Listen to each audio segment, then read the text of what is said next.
Hey everyone, Fletch40 here. So today I'm going to be reviewing a game that's been out for quite a while now, and it's kind of funny to consider this game. It now has nostalgia factor, and it certainly does for a lot of people. And it's definitely this is a game that I've completed quite a few times now, and that game is Portal 2. So I think everybody, at least everyone on the internet, knows about the two Portal games. Of course, the first Portal was released in 2007 alongside in the orange box, which was bundled with the 2 episodes of Half-Life 2, the original Half-Life 2 and Team Fortress 2. Now, all these games, Episode 2 and TF2 were highly anticipated during this time, but Portal just kind of came out of nowhere and it took everyone by surprise, as you will all probably know. And most people didn't expect to see anything more after that. They felt that, Portal was a nice, short, fun, memorable and extremely unique game for the time, and it's still extremely unique today. It's really the only first-person game I can think of that you don't have a weapon to shoot enemies with. And the weapon itself, it creates portals. Now, what is a portal? Well, I was pretty confused about what a portal was before I played the games. I thought it was like a portal through time, a portal into another dimension. But in reality, it's just a portal where you go in one and you come out the other instantly. And these portals are used to for you to solve spatial puzzles in a 3D space. A lot of use of spatial awareness, where things go, how the portal connects to the other one, being able to use your observation skills to see how you can use this thing to your advantage. And the great thing about Portal is that it was innovative, and it was relatively challenging without being so hard that not everybody could find it accessible. So Portal 1 had great gameplay and also had a pretty surprising story. I mean, it was a very minimalistic story.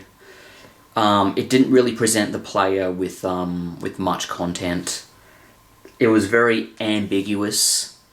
And also visually, the visual style of this game, when I first played Portal 2 and then later Portal 1, I wasn't immediately a fan of the way this game looked. I found it to be very bleak looking, very few colours. Everything really felt really dull and muted, and sometimes, to me, it even looked boring. I mean, you're just going through like chamber after chamber after chamber, and usually the only colours you see is like black and white and the 2 portals, and that's it. This is not a colourful game, actually. It's a pretty sometimes it does look a bit muddy and very dull, and that kind of matches like the story of like mystery. You don't know where you are, and once you learn more about this universe, you start to realise that this might be quite a bit darker than what you first thought this experience was. And that's what I liked about the first game. It really leaves a lot to the imagination of what Aperture Science is, what's going on behind the walls. And of course, this game, along with the second one after the second one came out, has a lot of lore backing up the story of Aperture Science and its history, and why everything went so wrong and why it's abandoned now. And plus that it also takes place in the Half-Life universe. And when Portal 2 came out, my first guess would be that this game would be more difficult compared to the first Portal. And I think my one and only real complaint about this game is that I did still think that Portal 2 was just a tad bit too easy. It was very inventive. I mean, the gameplay was great. I mean, the addition of the 2 gels, the bouncing gel and the fast running gel, which are also both blue and orange, just like the portals, added a whole new level to the whole portal concept. And I thought it was an ingenious kind of like level up of gameplay around this device, this concept. But still, there were very few parts of Portal 2 that I felt like I was stuck on for like quite a while. I do remember being stuck on my first playthrough, but it was usually only for like maybe a few minutes, or I would switch the game off and I'll come back to it and I would just use my observation skills and look around the room and you would easily find the solution. So when you're playing Portal 1 and Portal 2, even though sometimes the chambers can feel challenging, you always know that the obvious answer and like knack to this puzzle is just slightly out of reach, and you don't really have to put that much effort into finding the when everything becomes clear and everything connects together. So I think Valve don't want to frustrate their players, yet I still thought it was just a bit too easy. So Portal 2 surprised everybody when it came out in 2011, and 2011 is now 11 years ago, guys, so this game is now officially 11 years old. And it's funny because when I was younger, when people get nostalgic about things, it was usually stuff from like the 80s and the 90s, from a time where I wasn't born yet, didn't exist. And so I never really related to that stuff, but now when you are presented with something that is a lot younger, and it's funny because like I was like a teenager when I played this game, and it doesn't really feel like it was that long ago, but time goes by quickly, and yeah, it's just it's interesting to think that now, at least a point in the future, people are going to now not long from now are going to look back to this as like their childhood game, which is funny. And so how the first Portal game, it kind of ended very ambiguously.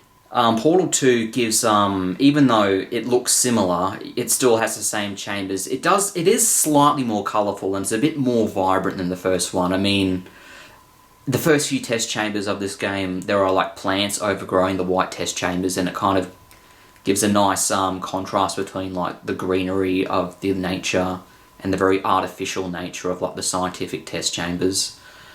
Very like nature versus like the clinical style that they were going for, and I really like that design choice. It's really unique. When I played Portal 2, I didn't really see anything like that done in a video game before, and I thought it was really smart decision to do that. This place does take place in a real world, living, breathing world. It's not just like an artificial complex. I mean, it gets old and it's been abandoned, and I really like that. And the story of Portal 2 is more complicated than the first one. It introduces a few more characters. There aren't very many characters in Portal 2, but the characters that are in the game are very detailed, and you learn a lot about them and how they think.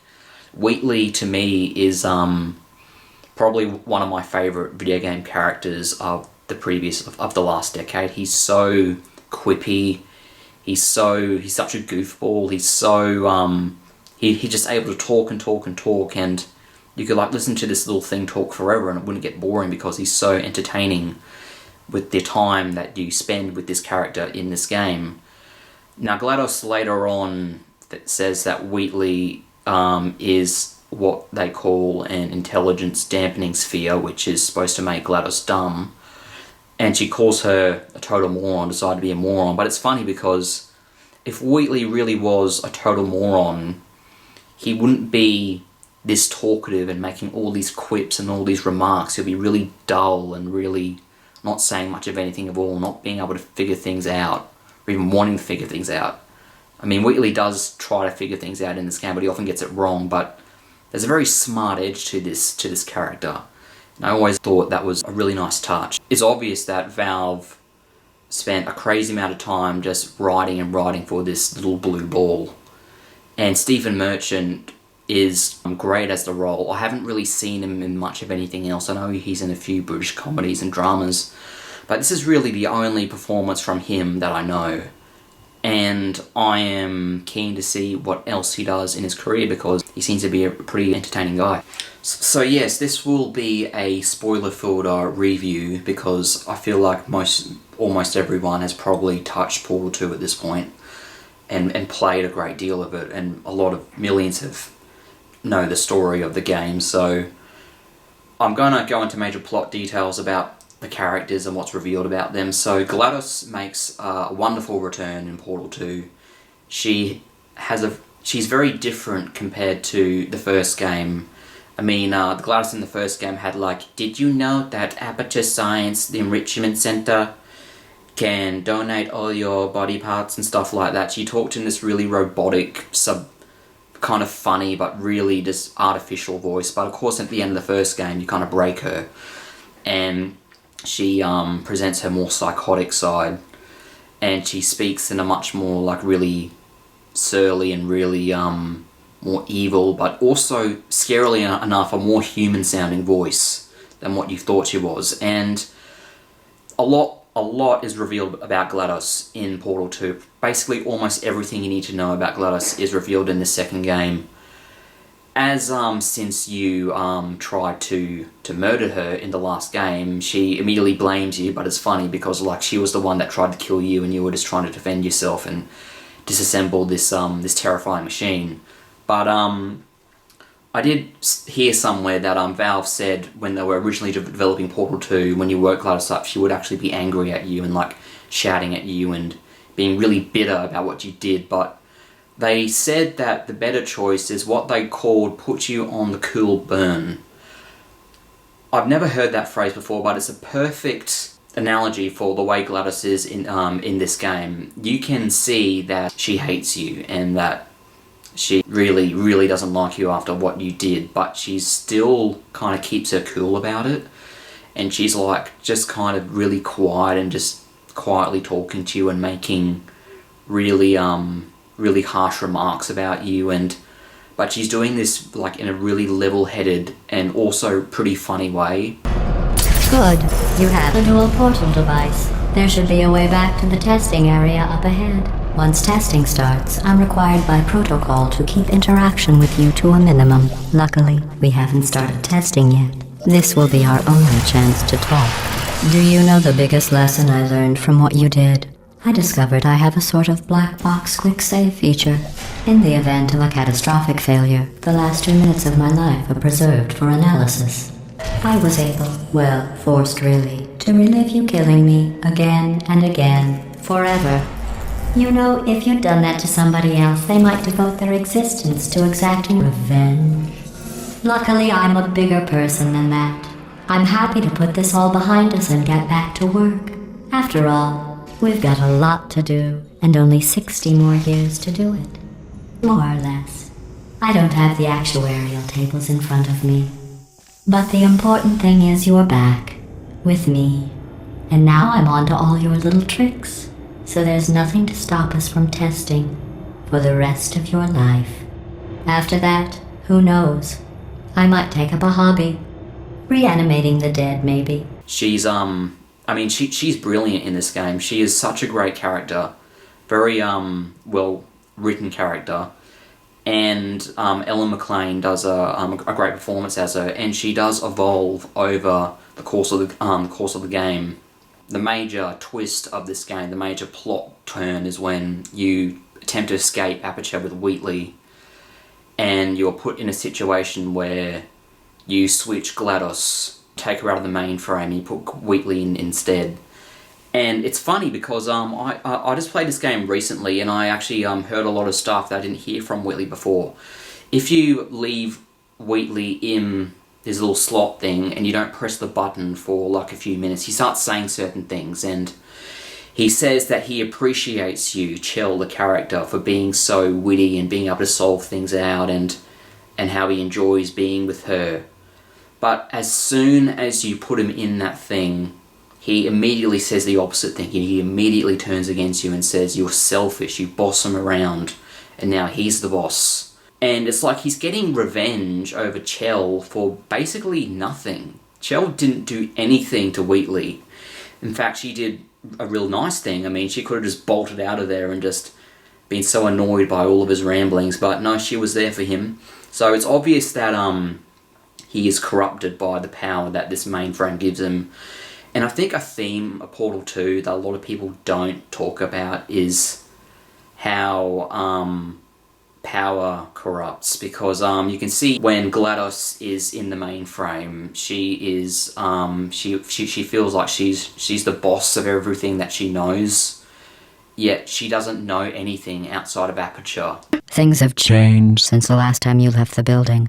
What's going on out there will make you wish you were back in here. I have an infinite capacity for knowledge, and even I'm not sure what's going on outside. She doesn't know what's going on outside the facility, yet she still feels like she knows everything. But the truth is, she only knows about testing and testing the portal gun and being a dick to test subjects, basically. Once you reunite with GLaDOS in the second half of the game, it's now like because Wheatley took out like only like the base processor of her brain and stuffed her into a potato, so she's still GLaDOS. She still has her own personality, but she is insanely weaker than she used to be. Like, she's only like running on like a couple of volts, and once she's put in that position, she is her personality actually changes quite a bit. She's a lot more, funnily enough, social with Chell, and she just is a lot warmer. She's not as harsh, she's not as mean to her, and she also starts to relate to Chell in certain ways and appreciates that Chell is helping GLaDOS get back into the facility.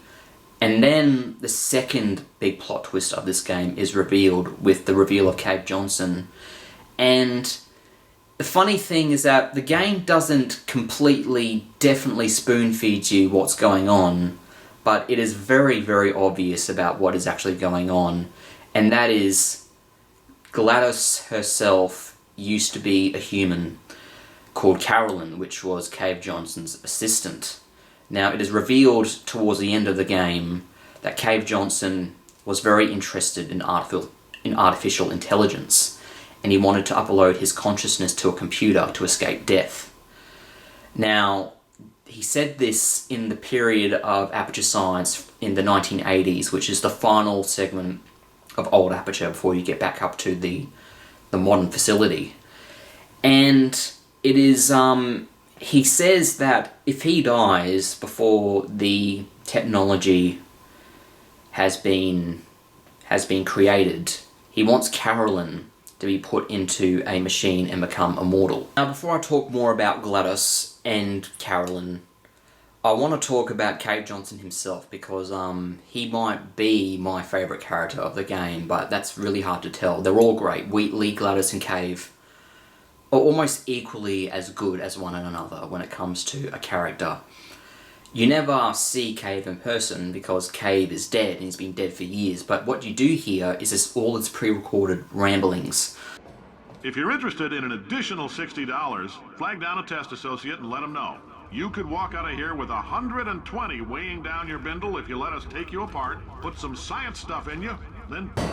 Now, if you're part of control group Kepler 7, we implanted a tiny microchip about the size of a postcard into your skull. Most likely you've forgotten it's even there. But if it starts vibrating and beeping during this next test, let us know, because that means it's about to hit 500 degrees, so we're going to need to go ahead and get that out of you pretty fast. These are so entertaining to listen to.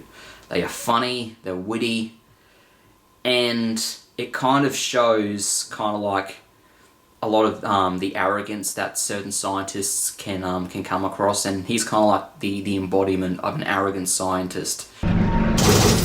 Science isn't about why, it's about why not. Why is so much of our science dangerous?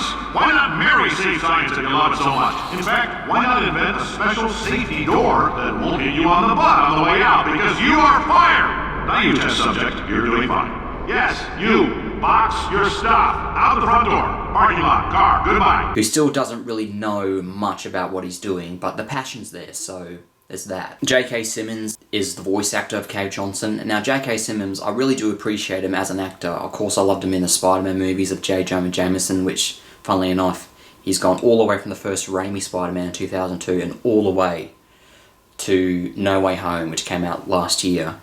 And I think he's a great actor because I've seen Whiplash, and him as Terence Fletcher absolutely terrified me. He was so incredibly intimidating and scary and powerful and unpredictable, and I mean, like, he wasn't violent, he didn't like kill anybody or beat anybody up, but I mean, just when you're in the room with him, you feel like you're going to be emotionally destroyed.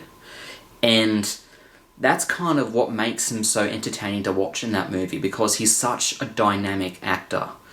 And even though that he's not like that in this game, it's a completely different style, and that's what I appreciate from him. He can play definitely a lot of different styles of acting.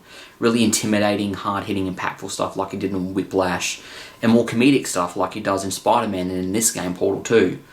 But of course, Cave Johnson does have a darker side as well. GLaDOS finally realises the origin of who she is, and she remembers that she's Carolyn. Now, I always found this to be strangely dark, because GLaDOS is Carolyn.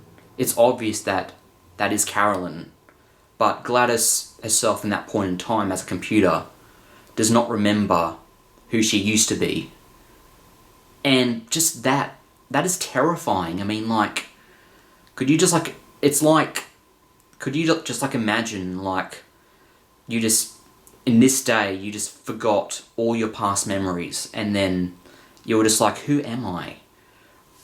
Like where was I born? This is the situation that GLaDOS is put in. And there was something I've learned, is that there was a line that was cut out from Portal 2 that J.K. Simmons refused to deliver because he thought it was too dark for the game, and it was completely out of tone compared to the rest of his character. And he was kind of like talking, kind of like verbally forcing GLaDOS, I mean Carolyn, to be put into a machine, and you hear GLaDOS saying, "No, Mr. Johnson, I don't want this. I don't want this, Mr. Johnson." And Cave is arguing with her, and it's intense, and you can see why they left it out, because the whole kind of scary aspect of this whole concept is that it's kind of just left to your imagination of how GLaDOS became, how Carolyn became GLaDOS. And the process that this character had to go through. It's incredible fiction, and it's really, really well done. And it's not really something I have seen done in a video game before. I mean, we have dealt with AI characters before, like Shodan from the System Shock series, though I've never actually played those games. But GLaDOS it's a very revealing character of what the implications of AI could be, and I like that. I think it's cool. It also takes place in the Half-Life universe, so spoiler alert for this game, because this is a spoiler review, but there is an Easter egg in Portal 2 where you find the port of the Borealis, which is a major plot artifact of the Half-Life series. I don't really know why. I haven't been too acquainted with the Half-Life story, but I do know that that ship is an important part of the story. And it's nice that Valve were able to add that touch into the game, so you feel a bit more connected to the rest of the Half-Life story, which was great. And so once your very long, interesting, fascinating, and revealing ordeal in the depths of Aperture's past is over, you finally return back up to the modern facility again, which is now overrun by Wheatley Laboratories. And I mean, I think that this might be maybe just the weak spot of the game. It's definitely not a bad spot, but not much more is revealed about GLaDOS, except for that she has this itch, like this addiction to testing, and she has testing withdrawal syndrome, and she can kind of relate to Wheatley too, because now she's out of the mainframe. Okay, this is taking too long, okay? I'll just tell you how to solve the test, okay? See that button over there, alright? You just... That's why I can't help you solve the test. And she's seeing Wheatley being corrupted by all this power. And you kind of start to see that she does feel sorry for Wheatley, because she realises that's her. And now that she's been taken out, she can see it from, like, a different perspective. It's funny because, like, once we were about to face Wheatley as a boss, which funnily enough is the only boss battle in the entire game, I guess you could say that the corruption core switch is a mini-boss, even though it's really not that challenging at all. You just got to get past some free panels that GLaDOS flicks back at you. I think GLaDOS, she says that Chell is probably very hesitant about putting her back into power, because she knows that she's just going to revert back to her old ways again. And it's not really revealed, but I think GLaDOS is a little bit scared in this moment, because she knows that maybe she likes being a potato. Maybe she likes being free from this massive matrix of power, which is the mainframe that she's plugged into. And of course, when you finally beat Wheatley in actually a really inventive ending, where because you shoot a portal at the actual moon, because earlier in the game, I didn't actually touch upon this. It is revealed that portal surfaces are made out of moon rocks, and the reason why Cave Johnson fell ill was because of his exposure to all this moon rocks, and it's like poisoned his mind, it's made him a bit psychotic and sick. And that's actually what compels him to put Caroline,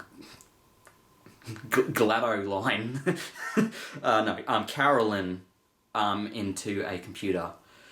And this is such an inventive climax because Wheatley doesn't actually get killed. Of course, Wheatley is punished for what he has done, which funnily enough wasn't really his fault. He's kind of a victim of a power corruption here. But the truth of the matter is, he is pretty evil now, and you have to get rid of him to restore order to the facility. And so, and of course, the Space Core is revealed at the very end of the game, which launched so many memes back when this game came out. I mean, the Space Core was like everywhere for like 6 months. It was crazy. And after that, that's basically the end of Portal 2. But there is one final scene, and it's basically GLaDOS having one final exchange with you. You see the robots, which are in the co-op of the game, which I probably will gloss on as well before I end this review. And she basically kind of thanks Chell, sort of in a way, for the experience she's had with her. But of course, GLaDOS is GLaDOS, and now that she's back in power, she's still she hasn't really changed at all. I mean, if she stayed a potato, maybe she would change, but now it's kind of realising that she is always going to be who she is, a menacing, psychopathic computer who loves to be a dick to test subjects. And so, and in a final twist, she deletes Carolyn, the original Carolyn, from her memory. The surge of emotion that shot through me when I saved your life taught me an even more valuable lesson, where Carolyn lives in my brain. Carolyn, delete. Goodbye, Carolyn. You know, deleting Carolyn just now taught me a valuable lesson. The best solution to a problem is usually the easiest one. And I'll be honest, killing you is hard. So, all associations that of her former self as a human is now wiped from GLaDOS's memory. So it's kind of sad because it's like the last human spark in GLaDOS is extinguished. And that's the end of GLaDOS. You don't, there's been no more story about this character. It ended right there. She sends you up, all the way back up to the surface, and you get a wonderful kind of like goosebump-inducing performance from the turrets, kind of like thanking you for doing such a great job and trying to help the facility and help GLaDOS. And as a final touch, you exit into a field of wheat, and GLaDOS spits back up the old companion cube from the first game that she forced you to burn and slams the door. I thought that was a nice touch. And that's the end. The credits play. There's a wonderful song from Ellen McLean again, of GLaDOS singing how she doesn't want to kill you, she just wants you to leave. I mean, that's her character progression, everybody. She doesn't want to kill you, she just wants to get rid of you, so yes, GLaDOS is not going to change. After the credits are over, we get one final tiny scene of an exchange of Wheatley and the Space Core. And Wheatley, I mean, Space Core's flying around being comedic and being funny, and Wheatley is apologising to the player for being mean, for being a dick, and being monstrous, as he said. And he is sorry for everything that he's done, which still, as I said, at the end of the day, isn't really his fault, because he didn't know this would happen to him. And touching upon the power corruption theme again, I mean, like, once Wheatley leaves the mainframe, and we see in this final scene, it's almost like he's gone back to his former self, like maybe after he was unplugged, maybe his delusions of power were extinguished because he reverted to his normal self, because he really wasn't in that machine for that long, while GLaDOS was in for like years and years and years. But as I said, I like Wheatley, and I like the way they ended his character. It's left it very ambiguous of whether, because he's still alive after all, and whether he will return in any future media. And with Valve being Valve, I highly doubt that. Though probably maybe a few comic books or something, I don't know, something like that. Now before I end this review, I will touch upon the co-op mode. So this game also was bundled with the co-op mode, and funnily enough, this is what was mainly advertised when Portal 2 came out. They didn't really advertise much of like Chell's story and the progression of GLaDOS and the introduction of Wheatley. It was all about, now you can play Portal with a friend.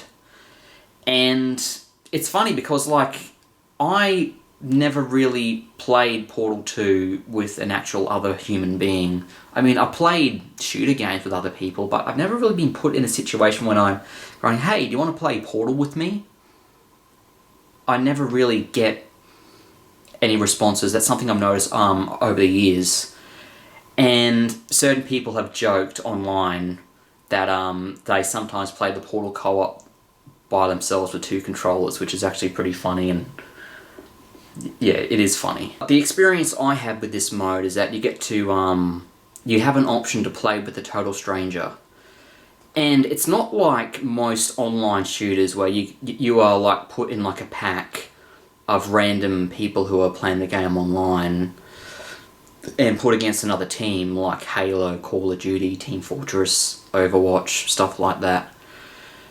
This is one-on-one, and you are not versing someone else. This isn't some sort of like Darwinistic challenge where the best player wins. No, this is a co-op, and you have to rely on your other teammate to solve the puzzle, and you are able to send communication cues to your partner, because I think there is text chat, but most of the communication in this game is through like through gestures and symbols.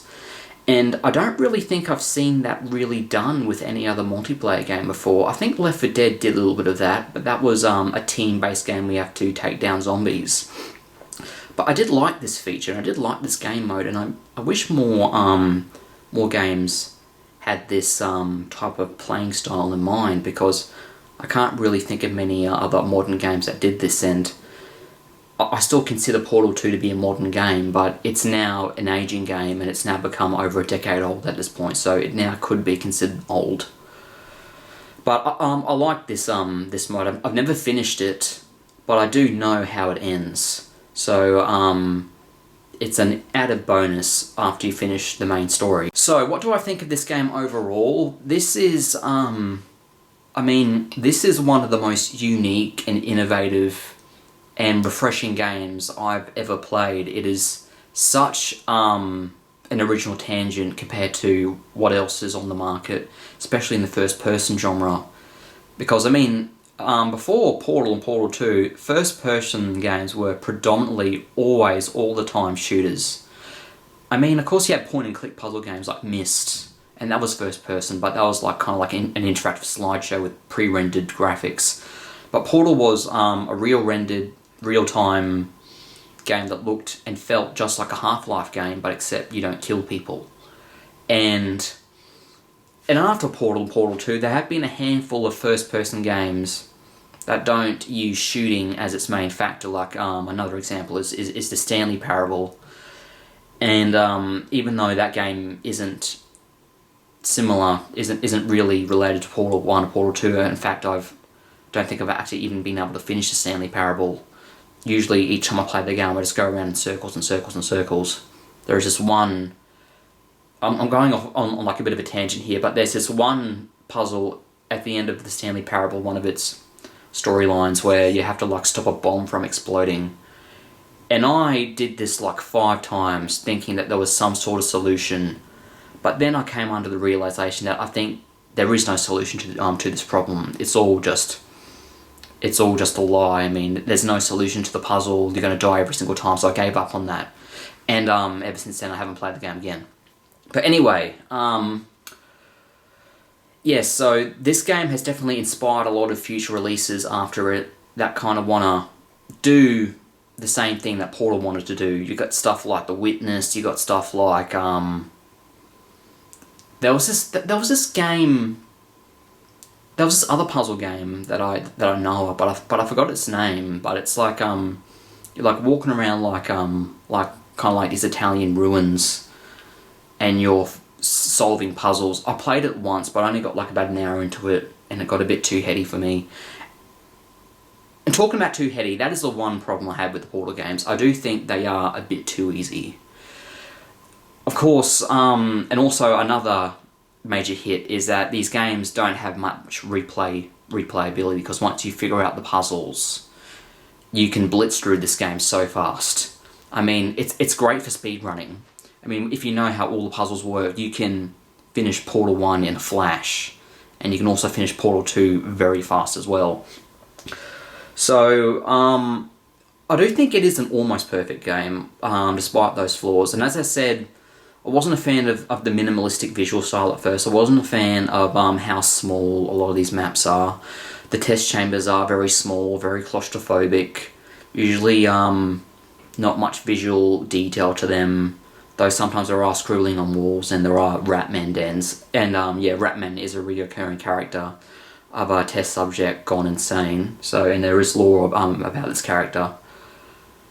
But the visual style grows on you, because you have to know that this is a puzzle game, and you don't want all this visual stimulus distracting you from what the puzzle is and how to solve it.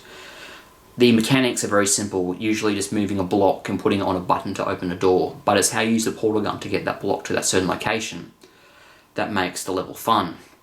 And as I said, I don't think Valve completely knew just what to do with this franchise yet, because Portal Stories Mel came out a few years later in 2015, and I started playing that game about 6 months ago, and the game is incredibly harder than what Portal 2 is. It is much, much harder. There have been several times on several test chambers that have taken me longer than 20 or 30 minutes to solve one test chamber, while almost every test chamber in Portal 2 took me no longer than 5 minutes to solve each one, maybe 10 minutes tops. And there is this one stage I'm up to actually right now that has had my head scratching for almost a week now. I just cannot, for the life of me, figure out this puzzle. But I haven't looked at any walkthroughs yet, because I feel that kind of spoils the Portal experience. Of course, if you're stuck on a level and you want to move on more the story, sometimes watching a walkthrough can help. But the thing is, once you solve a Portal puzzle, your brain will always retain how you solved it, which will make it a lot easier the second time. Of course, you can leave the Portal games and not play them for several years, and you can forget certain details, but once you have solved the puzzle, it will never be that hard again, because your brain has retained that you've solved it and how you've solved it, which is kind of the fatal flaw of the Portal series. It's replayability, as I said earlier. So with all of that out of the way, what do I give Portal 2 out of 10? And to me, I think the safest score I will give it is a 9 out of 10. Almost perfect, and basically for what it is, a perfect, well-contained story that starts and finishes in 2 games, without even needing a third one. I mean, people have been asking for Portal 3, but I really don't know how they would be able to extend the story after the way Portal 2 ended, because the way it ended was very final, very conclusive. Like, you knew everything about GLaDOS now, you knew everything about a couple of other characters, and if they were going to add another Portal game, I mean, is there really a point? Because we've seen all of Aperture now. Is the next Portal game going to intertwine with a new Half-Life game? Who knows? I mean, like, how can you take Portal outside because there's no white walls on the outside? It wouldn't work. But of course, people have speculated anyway. I mean, there's this thing called f-stop, which I'm still not entirely sure how it works, but it's something to do with like camera angles and like visual placement or something. I don't know. I really don't know. I did play I was looking through the Portal 2 workshop a couple of weeks ago, and I did come across like this Russian mod that was trying to like use the f-stop concept, and you had like an aperture camera. You take the picture, the camera stores it, and you use it to move the block somewhere else. It doesn't really sound that different, but I mean, what else can you do really? It's still mind-blowing. It did kind of blow my mind, and I thought it was inventive.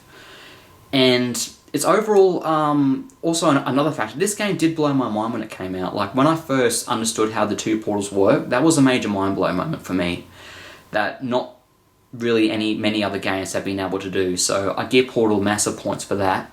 And as I said, I think the 9 out of 10 score has works very well. It's aged very well as a game. Probably not visually, because, you know, Source is really dated. This was actually the final game that Valve ever released on Source. It now works with Source 2, and which is doing with Half-Life Alyx, which I still haven't played yet because I do not have a VR system. It is too expensive.